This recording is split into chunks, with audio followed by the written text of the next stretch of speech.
za a yi mana shiru a cikin madauka continuity ga nan sa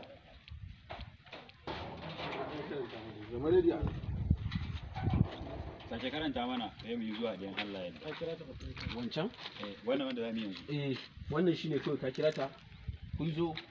azin za mu ga zuwan kuɗi oke ko kuma suna tsema a gurin abokina nan ne ko ba gidan oke ka kira ta awa za ka samu a jikin ka zaro ka kadanna ka kira ta shiru sai ka sauke shi wayan ba shi da ma sai ce ma oke ko tana wani kusa da ka kira ta sai ka kira ta to ai shiru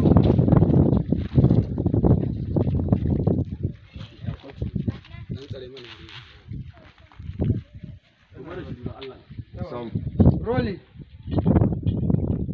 action